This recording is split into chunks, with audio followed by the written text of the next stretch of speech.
जय श्री राम दोस्तों, स्वागत है आपका कोडिंग डायलेक्ट की नई वीडियो के अंदर। और इस वीडियो के अंदर हम बात करने जा रहे हैं इंस्टेंस वेरिएबल इन जावा के बारे में, मेथड इन जावा के बारे में एंड न्यू कीवर्ड क्या होता है इसके बारे में। तो सबसे पहले हम देखते हैं इंस्टेंस वेरिएबल इन जावा। तो इंस्टेंस वेरिएबल क्या होता है? इंस्टेंस वेरिएबल वो होता है जो क्लास के अंदर होता है और मेथड के बाहर होता है। ठीक है, जो क्लास के अंदर होता है और मेथड के बाहर होता है उसको हम बोलते हैं इंस्टेंस वेरिएबल। और इंस्टेंस वेरिएबल क्या होता है? वो वेरिएबल जो कंपाइल टाइम में मेमोरी नहीं लेता। वो कब मेमोरी लेता है? वो लेता है रन टाइम में। कंपाइल टाइम जब हम कोड लिखते हैं, रन टाइम जब हम कोड को रन करते हैं। ठीक है, तो कंपाइल टाइम में जो मेमोरी नहीं लेता और रन टाइम में जो मेमोरी लेता है उसको बोलते हैं इंस्टेंस वेरिएबल। क्योंकि इसका जो नाम है इंस्टेंस, वो इंस्टेंस का मतलब ही इंस्टेंट होता है ना, इसीलिए जो एकदम से मेमोरी लेता है उसको हम बोलते हैं इंस्टेंस वेरिएबल। और एकदम से मेमोरी किस में से ली जाती है? वो होता है रन टाइम मेमोरी में से। ठीक है, तो इसीलिए हम इसको बोलते हैं इंस्टेंस वेरिएबल। क्या ये होता है instance variable? A variable which is created inside the class but outside the method is known as instance variable. जो वेरिएबल क्या करता है? क्लास के बाहर और मेथड के अंदर बनता है, उसको इंस्टेंस वेरिएबल बोलते हैं। इंस्टेंस वेरिएबल कंपाइल टाइम पे नहीं लेता है मेमोरी, वो मेमोरी लेता है रन टाइम पे। ठीक है, और इसीलिए उसको इंस्टेंस वेरिएबल कहते हैं। अब हम देखते हैं मेथड इन जावा के बारे में। मेथड इन जावा क्या होता है? एक मेथड होता है फंक्शन, जो एक ऑब्जेक्ट के बिहेवियर को बताता है, उसको मेथड कहते हैं। क्या होता है मेथड? मेथड एक फंक्शन होता है जो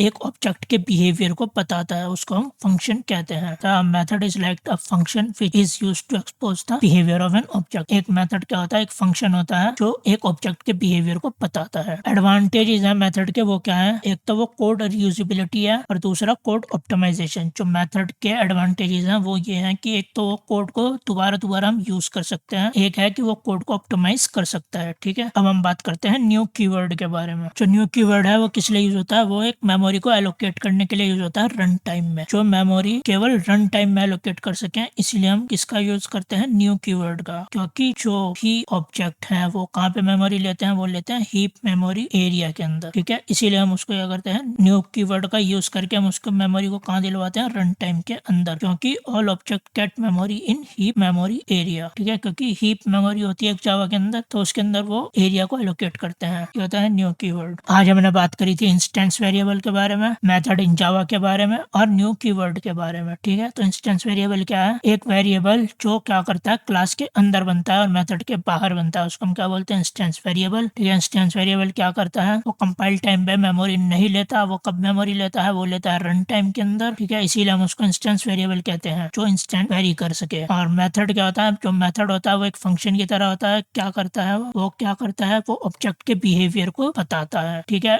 एडवांटेजेस क्या होते हैं मेथड के? मेथड के एडवांटेजेस होते हैं तो कोड रीयूजेबिलिटी करना और कोड को ऑप्टिमाइजेशन। ठीक है, जो कोड को रीयूज कर सकते हैं हम अलग अलग क्लास के अंदर। ठीक है, और उसको ऑप्टिमाइज कर सकते हैं। न्यू कीवर्ड क्या होता है? New keyword is used to allocate memory at run time. किस लिए यूज करा जाता है? जिससे कि वो मेमोरी ले सके रन टाइम के अंदर। और all object get memory in heap memory area. Heap memory area होता है एक जावा के अंदर। ठीक है, उसके अंदर वो ऑल ऑब्जेक्ट सब ऑब्जेक्ट्स की मेमोरी वहां पर एलोकेट की गई होती है पहले से ही। ठीक है, तो अगर मेरी आज की वीडियो अच्छी लगी तो उसको लाइक करें, अपने दोस्तों के साथ शेयर करें और मेरे चैनल को सब्सक्राइब करें। और अगर आप मेरे को थ्रेड्स के ऊपर फॉलो करना चाहते हैं तो लिंक डिस्क्रिप्शन के अंदर दे रखा है, इंस्टाग्राम का भी और हीप का भी। जय हिंद दोस्तों।